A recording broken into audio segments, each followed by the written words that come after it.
Welcome everybody to the show Brain Health Unchaining Your Pain. I am really, really excited to have the phenomenal P Granger here on the show. Now, Eric was introduced to me through Amy Kardashian, who is a great friend of mine, and just her story is phenomenal. So Eric, just firstly, welcome. Oh, thank you. It's an honor to be part of this. So for those that don't know Eric, he's got an amazing accomplishment since he switched his career. So at the age of 62, Eric decided to change careers and pursue his lifelong dream of telling stories through original songs, stage productions, TV and motion picture scripts. In the past 7 years, Eric's won 2 Best Lyrics Awards in Nashville, written, produced and directed a full-length stage musical, and won 18 screenplay and 40 screenplay finalist awards. His passion is touching people through his work. Wow, Eric, that's an amazing accomplishment in that short time period, really. Thank you. Thank you. So I'm really excited to explore that transition. But before we start in your journey and your storytelling, which I'm really excited about, for you, this show is all about brain health and unchaining our pain. Yeah. What does optimal brain health mean for you personally? Optimal brain power. I think to me, it just means keeping a clear, open mind. I think one of the traps people, I'll say of my age, is we pigeonhole ourselves into this little box and don't want to look outside of it. We get too comfortable, and we're afraid of discomfort, I think. And so I've always been the opposite. If it's uncomfortable, I go attack it instead of hide from it. Do you know, I think that's really important, because we can get really comfortable, can't we, when we get to a certain point in life. Right. It doesn't matter when that reaches, that we get comfortable with the status quo, and we don't seek to really keep growing and developing ourselves. And from a brain health perspective, is we can always grow our brain irrespective of what age we're at, and develop and reach new heights and accomplish new things. And we often, based on potentially our societal expectations or our societal norms, we think that we're kind of stuck, and we don't give ourselves that permission often to take on new challenges and to really grow. And it's actually incredibly healthy to challenge yourself and learn new things and keep your brain challenged. I think it's incredibly healthy for you. Absolutely. And it's one of the risk factors in terms of cognitive decline, is retirement and aging. Exactly. And the most important thing in that at any age is to learn new things, to learn something new every day, and to stretch ourselves cognitively as well as physically. Yeah, exactly. I mean, go learn a new language or Yeah. So you really did that, didn't you? you really. I'm really excited to explore before you made that transition to who you are now. Could you just tell us a little bit about your journey? Obviously, you were working. Well, I've always been the storyteller in the family, at family gatherings or Thanksgiving or things like that. I seem to be the one all the kids would gravitate to and just listen to some of the silly things I've done in my life and telling stories that way. And as I got to, we'll say, the age of 60, before, I've been in the event business.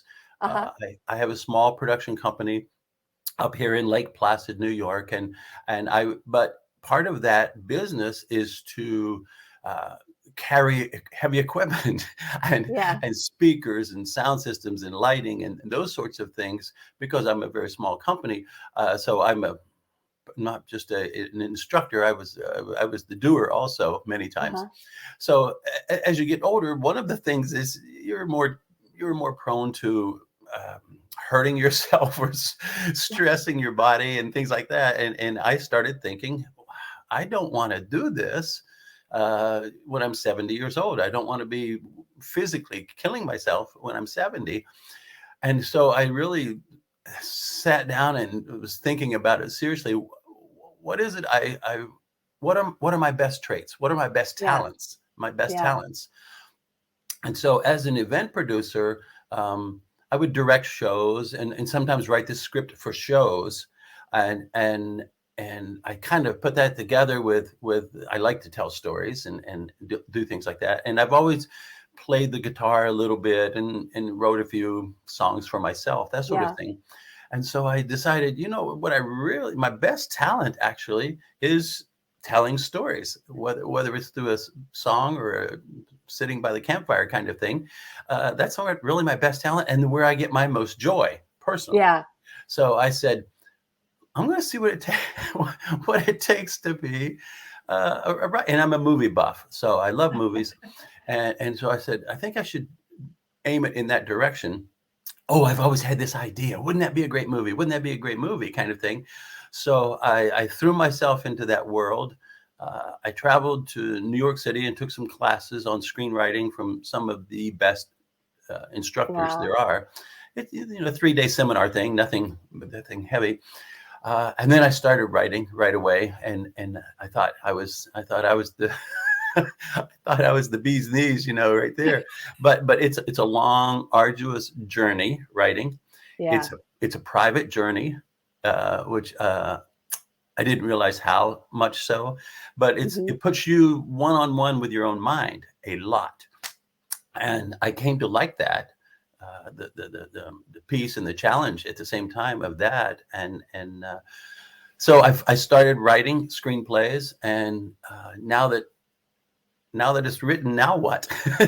Okay, big deal. So the only way I knew of at that time was to enter some competitions, writing competitions, and let the world judge me. And that's a tough decision, to let other people judge your work. But I knew I had to do that, and I knew that was the path I needed to take. So I did. I started entering different screenplay competitions all around the world, to be honest with you, just to see what kind of feedback I would get from doing that. And I was pleasantly surprised that people like what I was doing. And and so I kept on writing and kept on entering, kept on writing, kept on entering. Oh, there's another idea. And I would work on that and then send it around. And I got recognition for my work, and that was a tremendous reward in itself. What was the first story you decided to write down on paper? What was the first one then? Oh wow! The first one I wrote was called Green Flash. And I kind of combined. I've always been kind of a MacGyver kind of person that if something goes wrong, I'll figure out a way to make it work, whether not on an explosive manner. But so I decided to take that with another strange passion that I have. Is there's a phenomenon called a green flash that happens at absolute sunrise or absolute sunset. It has to do with the diffraction of the light, and as the sun is setting, it will emit a green flash in the last millisecond before it disappears. Wow. So I said, wow, what if I tried to put that into a story about a guy, and probably was very much written, they say, write what you know. So I wrote, the first one was, what this real clever guy and that sort of thing. And I wrapped it up in a story about him trying to capture a green flash on his camera. And that was the first story that I wrote. And you got 2 awards, 2 film festival awards. I did. Right? Yeah, it's kind of fun to say, wow, people like that.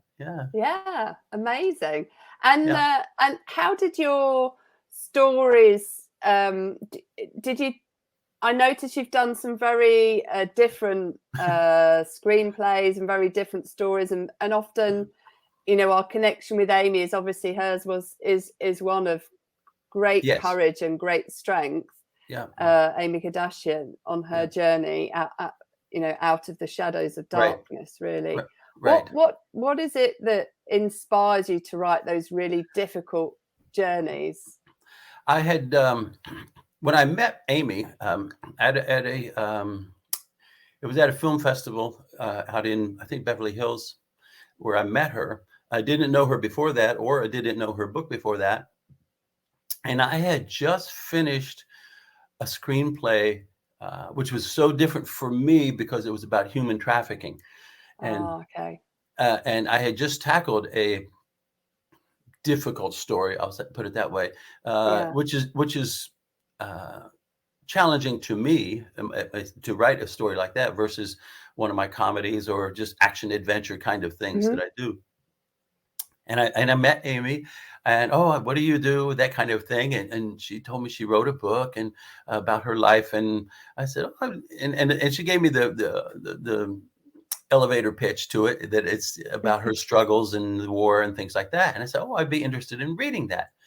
And she said, you would? And I think she sent her husband out to the car right away and brought back, and they put a book in my hands, and I said, I'll give it a look. And so as I was flying home back to the East Coast from the West there, I started reading the book and found that I couldn't put it down. I had the same. And then I got home and life took over and I put the book on my desk and I left it there for a while. And then I started thinking about it. And I said, I think I'm going to read it again, but more intently, more calmly, and so I could just really go over it. So I read the whole book a second time, which I never do. And then it's like, wow, this would make an incredible film. So I said I need, and then I realized I had never gotten Amy's card. We never exchanged business cards, and I said I don't know how to get a hold of this woman. So through Google and finding her, and I finally got a hold of her at her TV website that she has. And wrote her a note and just said, "Hi, Amy, do you remember me, Eric? You know, that sort of thing." And I said, "I'd love to talk to you about your book." Yeah. And so finally we reconnected, and it was a couple months probably have passed by that we reconnected, and then we probably had half a dozen conversations over the next 2 weeks between the two of us, and so we kind of struck a deal, and I started writing it. I had to read it a third time to really dig into it and to start my research from reading it. And so I learned a lot about Amy and a lot about the Beirut Wars and things like that. Yeah. And then, as you know, she has re-released her book. Yeah. And she, in her re-release, she covered more in depth of the struggles that she really went through. Yeah. Which threw me into a whole different frame of mind. And so I had to actually start from scratch and rewrite.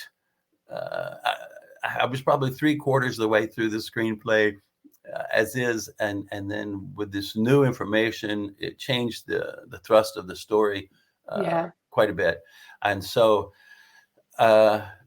she added in the abuse piece, didn't she? Exactly. She went into as a child.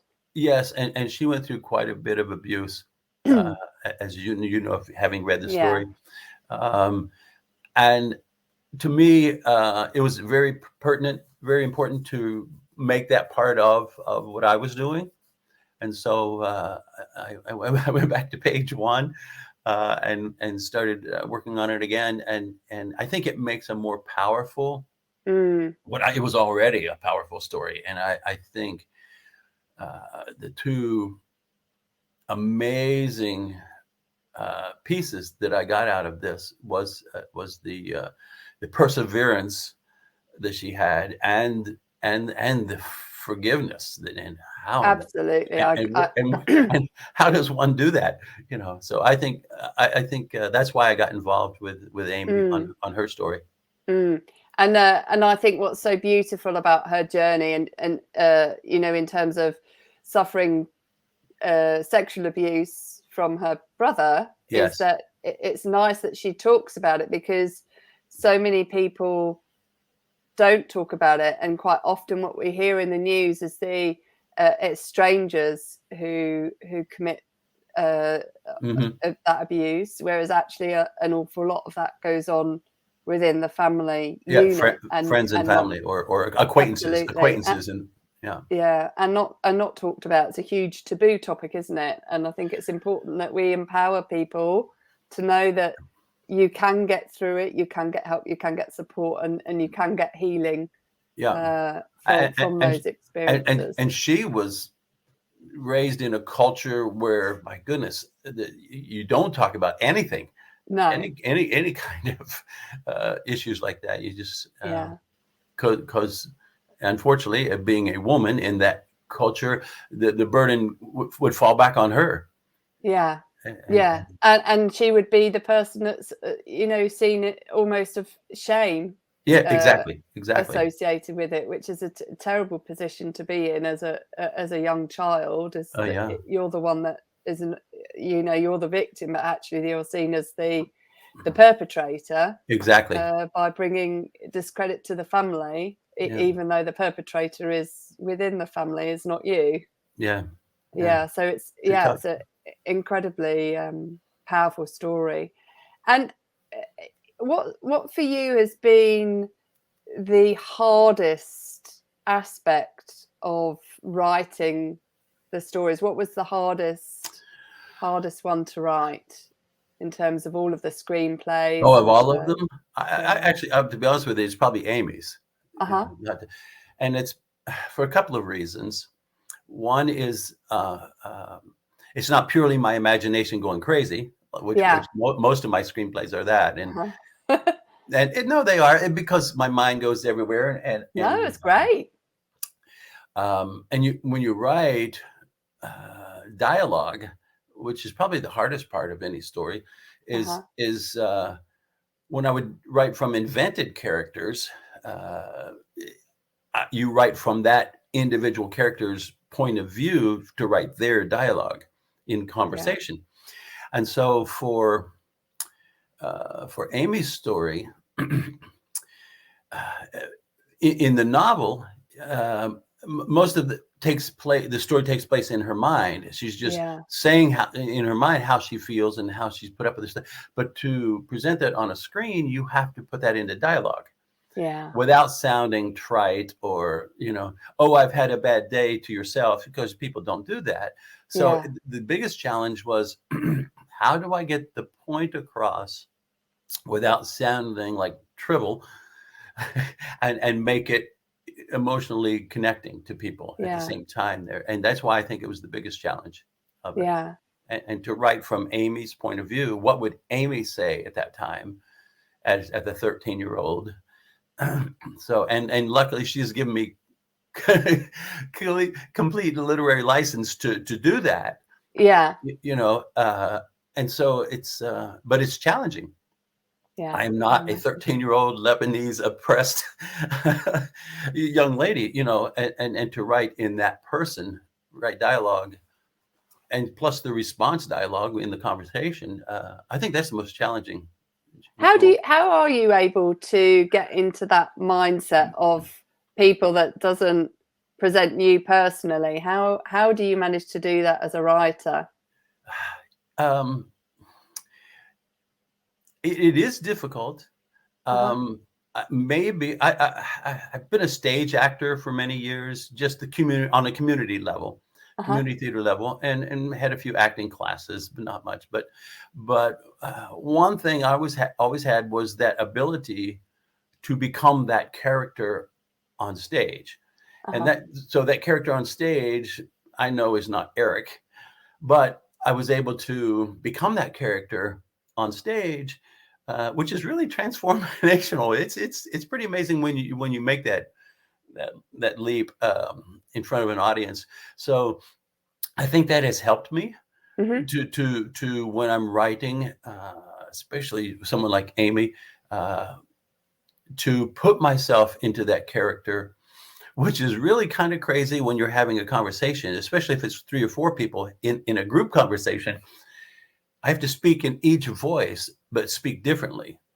I have to speak from their background and where they're coming from and their mindset for each voice. And I think the very little bit of training I have had has helped me do that.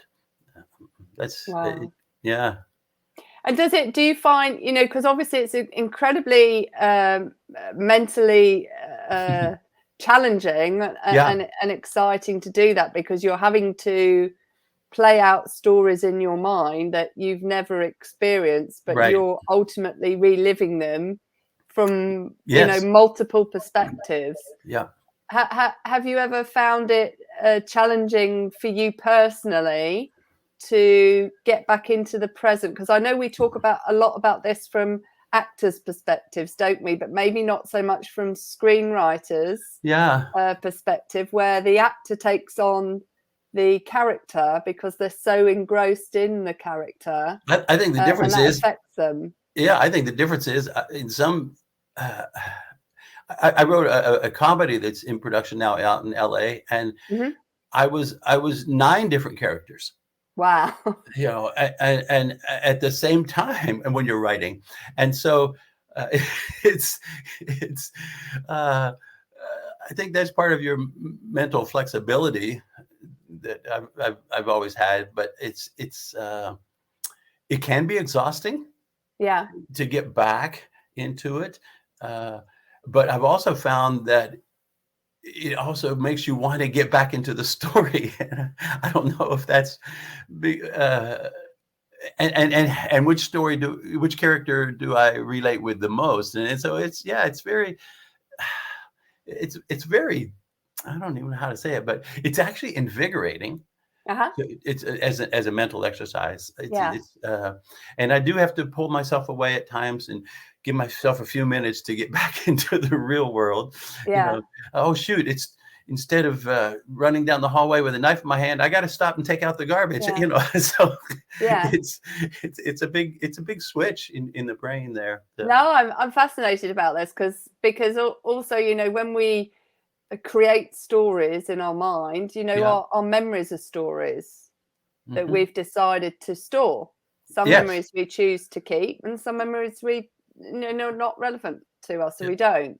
But the more powerful the emotional attachment is, the more whether it's a negative or a positive attachment, it is kind of irrelevant. If it's a powerful emotional tug, we'll choose to keep those memories. So do you find that as you're doing the screenwriting and all the imagination that you have to conjure up in your mind, that you end up storing very powerful experiences that actually don't exist in reality, and that ultimately plays out on your mind? Do you find that happens? I keep some of them, but I'm going to be honest with you. The majority of them, no. I don't know how I put up that little. You put a little, a little guard up.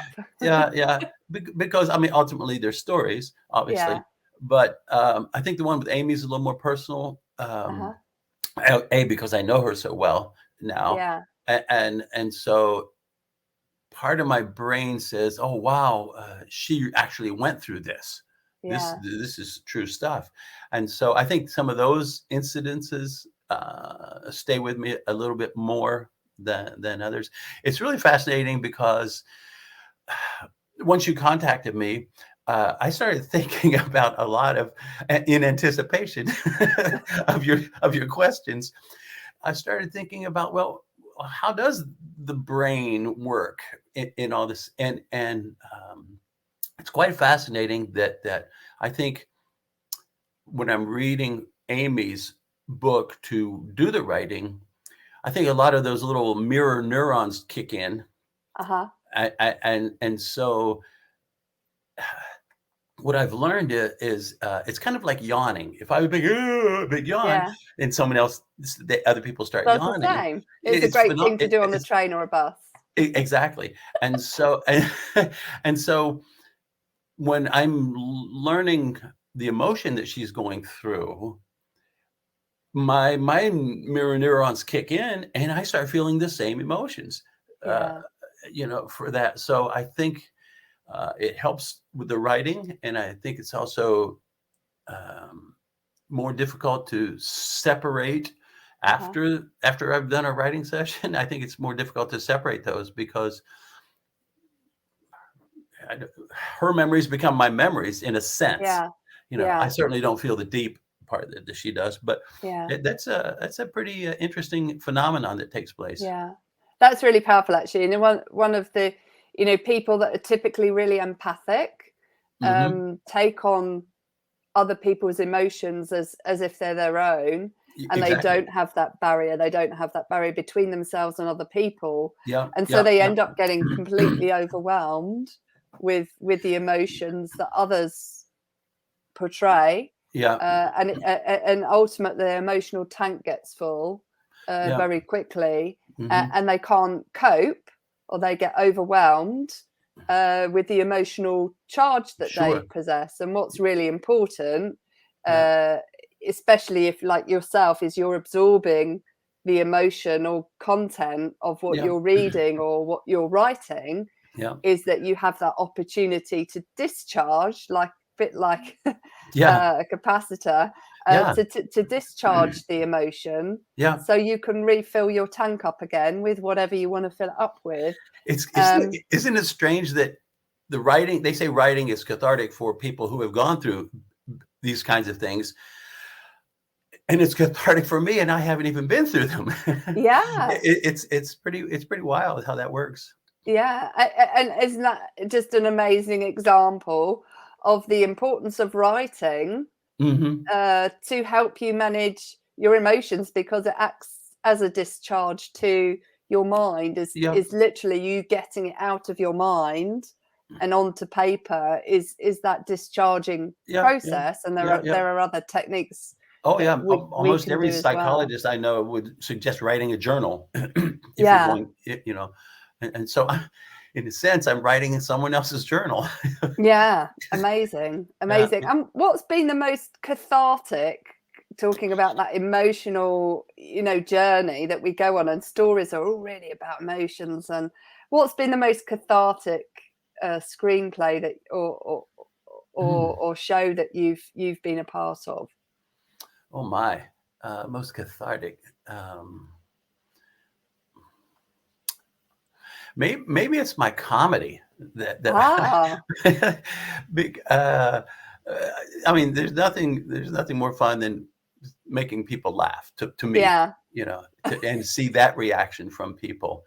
And so to get a great response from my comedy, and I've got a couple of them out there now, but to get a great response from those. Give some examples of the comedies you've written, so people can look them up.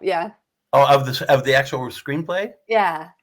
I wrote one called Where There's a Will, and it's about and it's about a estranged family getting together for the reading of their father's will. So it's brothers and sisters. They just haven't been close for the last 10, 20 years, and they all throw them back into a room to get the reading of the will. And so, but again, it's a comedy. And so they find out there's a couple of brothers and sisters they didn't even know about. Which happens in real life. I had a friend at university who found out he had brothers and sisters he wasn't aware of when his father passed away. But the comedy, the part of this is that I guess in the story, their mother passed away some 20 years ago, but the father had a few adventures in life after that. And he's the father who passed is a multimillionaire. So there's a little going to be some fighting over the money, that kind of stuff. And he made his money inventing board games back in the day, from the 30s, 40s, 50s, and 60s. He invented all these board games and made a big fortune. So the gist of the story is he's making all the siblings compete in board games. I think that's brilliant. for a week in his mansion on his estate there. But they play one game a day for 7 days. And the more you play, the more you win. At the end, so they have to stay in order to get the money.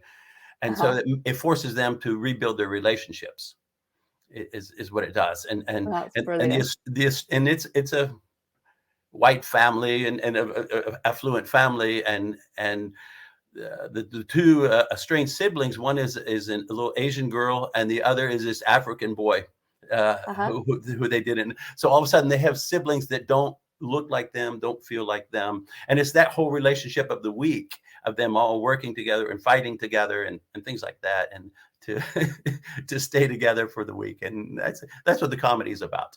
That is hilarious. And I know that you've written another screenplay which is located in Lake Placid.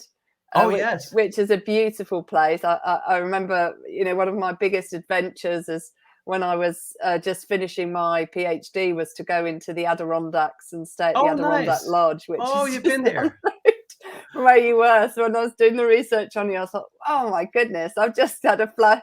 My old journey just came wonderful. back to me. Excellent. Of my adventure. So what inspired you to write that story? Well, that's an interesting story because it's a romance story and adventure. But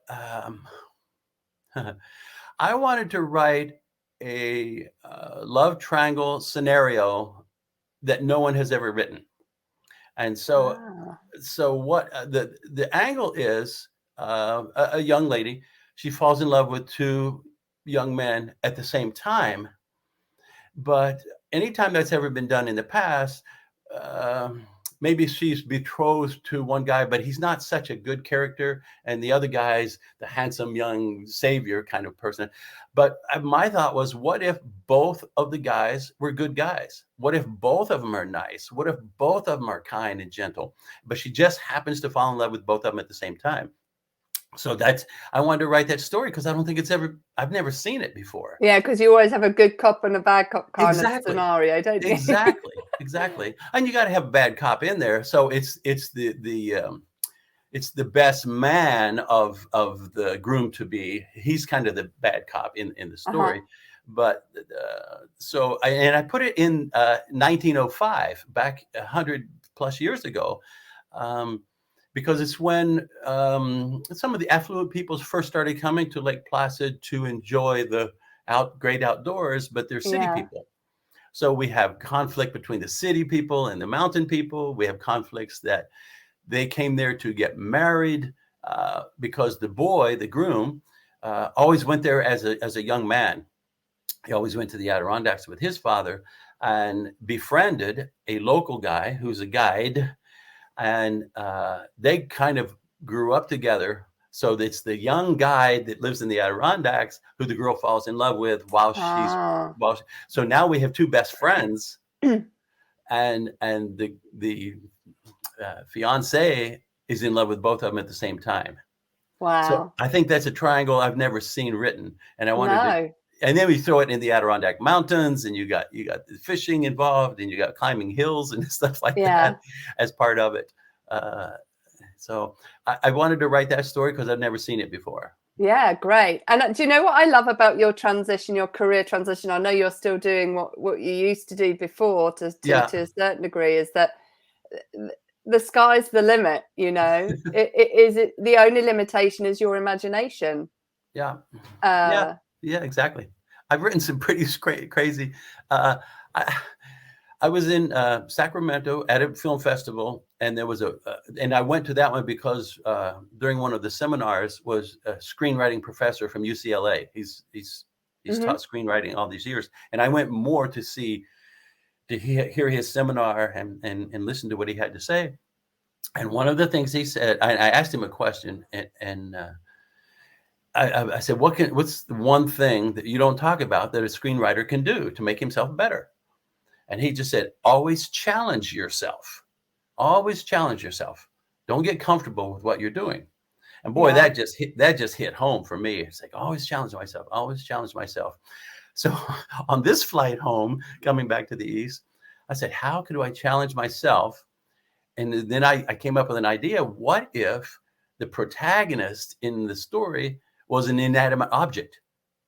How challenging would that be? You know, how challenging would that be to do that? And I said, I'm going to do this. And I started writing on the plane. I started going crazy writing. I wrote a short screenplay, and the character, the main character, is a throw pillow. Yeah. So I wrote this screenplay about this throw pillow, and it's like, wow, that's kind of crazy, but I'm going to submit that. I submitted it without a second rewrite, without editing myself or anything. I entered Cannes. I said, if I'm going to test myself, you're going to go there. Yeah. The biggest film festival globally. Yeah. And it won 3rd place out of 2,000 screenplays. Wow. 3rd. And it's one I wrote in literally a day and a half. But I challenged no constraints, though. You know, your vision was challenge. Exactly. And I challenged myself, and it evidently worked. So wow, that's amazing. What's going to be your next, big challenge for you? Where are you going to push into, your growth zone? Because obviously our comfort zone gets bigger and bigger as it does as we grow. So we have to keep pushing that envelope, don't we? We need to keep pushing the growth curve. I've got 3 or 4 ideas after I finish Amy's project, and one is a historical one, and I think that might be quite a challenge to me to do a historical piece. And it's a really strange story that happened in the U.S. In the 1860s, and it's never heard of, never talked about. It was a group of Irishmen in the United States decided to attack Canada. Okay. And I did research on that, and I thought it was going to be a comedy. I thought it was going to be like, but it's an amazing story. Wow. That they were trying to just free Ireland from the grips of Great Britain at that time. It was just after the famine, and they thought if they could capture Canada, they would negotiate and say, "You free Ireland, we'll give you your Canada back." And this underground army was formed. It was right after the American Civil War, and this underground army, they had a Congress. They inside the United States, secretly, they had Congress, they had congressmen and everything, and they would have these secret missions all over Northeast United States. They would raise money for an army and all this kind of, and it's all just hiding right under the surface. All under the radar, yeah. Yeah, at the time of Reconstruction after the Civil War, they attacked Canada 4 times. Wow. And they were turned back, and that's an interesting story that I think I'd like to work on, but I've never done a historical piece. So. And what do you enjoy the most? Because you've got such a breadth of experience on all of the different types of ways in which we can tell a story through visual representation. What do you enjoy the most? Is it plays? Is it movies? Is it TV shows? With a play, you get instant gratification. Yeah. Yeah, and my story about the Adirondacks was done as a musical, and I wrote all the songs for it.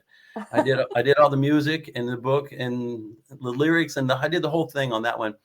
And you get, again, it's instant gratification. A live standing ovation is just it's ego building. That's for sure. Yeah, there's nothing better than standing up on stage and hearing people applaud your accomplishments. Yeah, and we sold out the second week of the run. We sold out every night. Wow. And so that is a tremendous feeling to be there, and as you're receiving that. because I had to step in several times and play some of the actors, play the characters that was not intentioned. Yeah. But I would have to, because of whatever reason, I'd have to run up on stage and all of a sudden be that character in my show. So I played a couple of different characters in that show, but that accolade is just, it's hard to imagine it. And opening night for a musical that you have written is just terrifying. It's just, I imagine. Yeah, it's, I remember telling somebody, I feel like I'm having a baby or something, you know, because I literally worked on it for 9 months and I produced and directed it. And so it's just, it's hard work, but God, it's just rewarding. Yeah. How do you cope with the, those emotions? Because they must be incredibly intense. All that build up with the 9 months, and then it goes into production, and obviously the production, you'll get feedback, and then eventually you get to the first night. It's I've always been pretty good about controlling my emotions. I never get upset. I never get mad at people. I don't yell at people. It's not me. I just don't do that. And I kind of take the approach. I think you can do better. Why don't you try this? Instead of what the hell are you doing? You're supposed to be, it doesn't get you anywhere. I don't get upset in life. I don't get upset at people. I just, I don't let that penetrate me, I guess. I think that's a really great piece of advice, because a lot of people, they're in I'll just use an analogy of a boat on a water of emotions. Yeah. And they're the ones that create the waves. They're bouncing in the boat. And they create the waves of emotions that other people have to then deal with. Exactly. Because the waves go out and hit the other boats, and some people have got little tiny boats and they can't deal with them, and other people have got huge big tankers and they're all ready, and it doesn't make any difference. But the fact that you're not the one creating the waves, you're just steadying the ship. In the long run, you just hurt yourself by doing it. Yeah. You really do. You just, so. And you fall overboard often. Yeah. Because the emotional waves, you're bouncing up and down in your boat. You eventually. That's right. You eventually fall out. Right. Just but you can swim. But you need those people. To right the boat. You need them. Yeah. Why make it worse? Yeah. Yeah. I think that's really important. And what's your next big goal, or your big vision for the future? What is it you want to achieve? Because we can all set ourselves expiration dates, if you will. Sure. But you've chosen not to do that. No, I don't think about it. I just don't think about it. I guess I'm too ignorant to recognize my own age and my own aging. I just don't deal with this because I don't accept it. I just don't accept it. So I mean, we know people. The founder of Kentucky Fried Chicken. He became a millionaire at, I think it was 67 or 69. So there's nothing stopping anybody from being. But that was his passion. Yeah. Yeah. So and this is my passion: telling stories, and it didn't help. The COVID has not helped my cause at all. Yeah. Because things in Hollywood and LA just went dead for a year and a half at least. And they're just barely climbing out of it now. Yeah. But I mean, the goal is to, see your name on the big screen someday, that kind of thing. Or it's phenomenal to win accolades. Yeah. And the first time I walked the red carpet and received an award was just mind blowing. That here's this old guy up in the mountains of Lake Placid, just wheeling and dealing in Hollywood all of a sudden, and it's kind of mind blowing. And what do you think? I know you just mentioned COVID, and I think this is a really important point because the film industry has really been put on hold, but the film industry is really good at lifting people out of holes, giving people that alternative perspective of life. Yeah.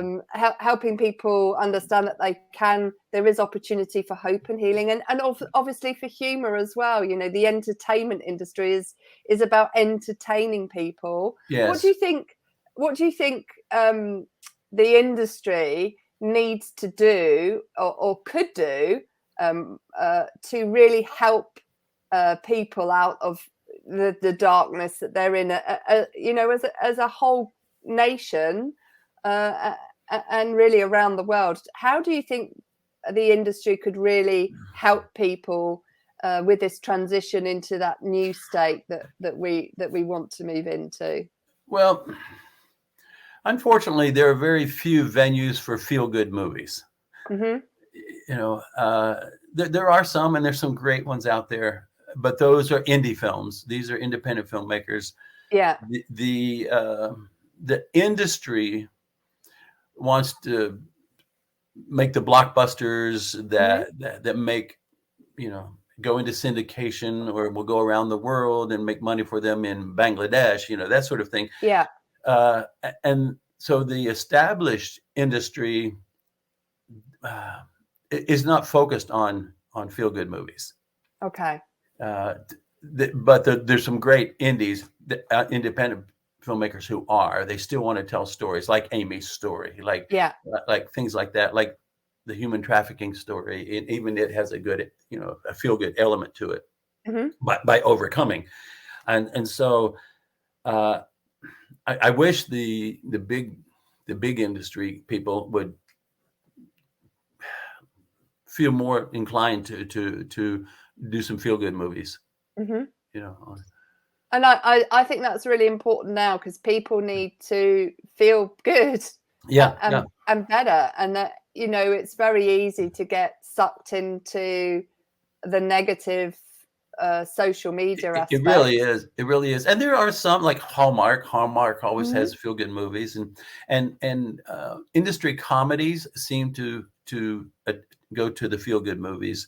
You know, even though it might be a little bizarre or something, there's still a more moralistic ending to it, or family reuniting, or the love couple gets back together, that kind of thing. So there are a lot out there, but they're mostly out of the independent film industry. And I noticed most of your films you've made more towards an adult audience. Have you? Is there a challenge in the future to write something for the younger audience, children or young children, as a challenge to yourself? I think you just threw down the gauntlet there. So did I? I think so. I did write a small children's book recently that's being put into. We're trying to find an illustrator and things like that. But that's just a book thing. I've never thought about it too much, even though most of my family feels I'm childlike. I should probably. Well, because when we started this conversation, you were telling the fact that all the children used to magnetize towards you with the stories that you tell. So I feel like there's some untapped potential in there that is waiting to be released. That's a good. It's a good observation. And, you know, with all of your experience on, you know, your mindset, your massive imagination that you have, and the importance of creating stories that make people feel good, I think children really need, you know, given the situation that they've been through, that they're kind of like the forgotten generation in the COVID crisis. There's so much focus on how adults are suffering, and the, you know, the older generation are struggling because of just the pure fact of more susceptible. But there's a forgotten generation that are not being supported, not being talked about. Those stories aren't being told, and they need those feel good stories to know that, you know, there is a light at the end of the tunnel for them too.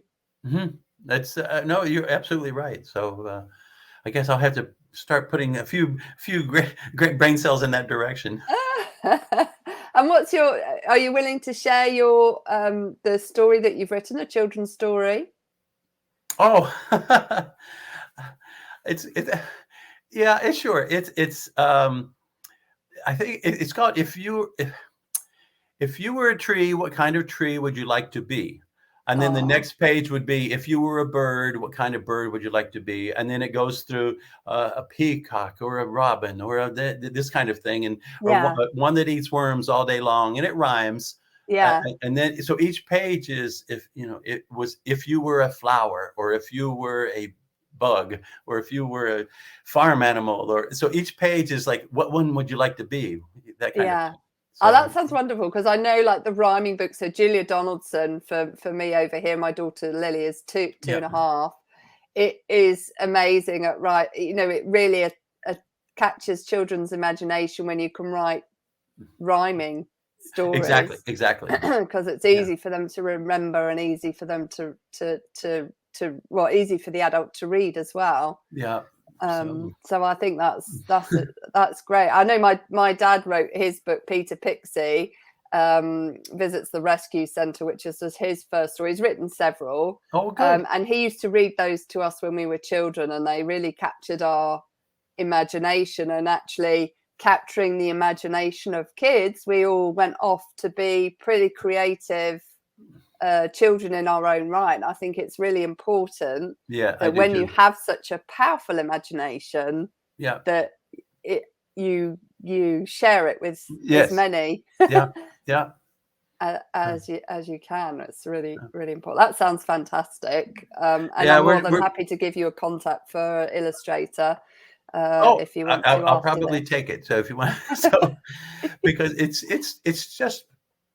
it's just fun. But I grew up in nature. I grew up, and my parents always took us for a hike once a week, that kind of thing. So and one of my many past lives I've had here lately is as I was a forest ranger in the States here for about 10 years.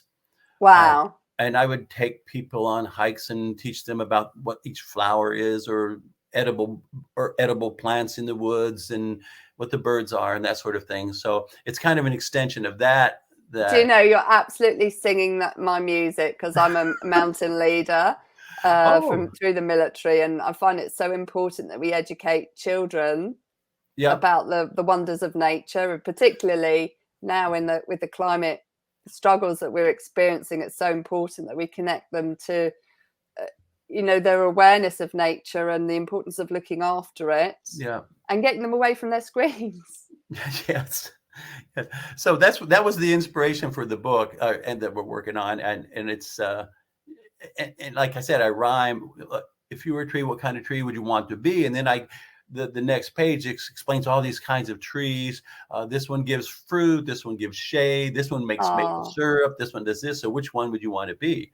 And so each section goes through each category of and describing the different kinds of birds, or the different kind of flowers, or things like that.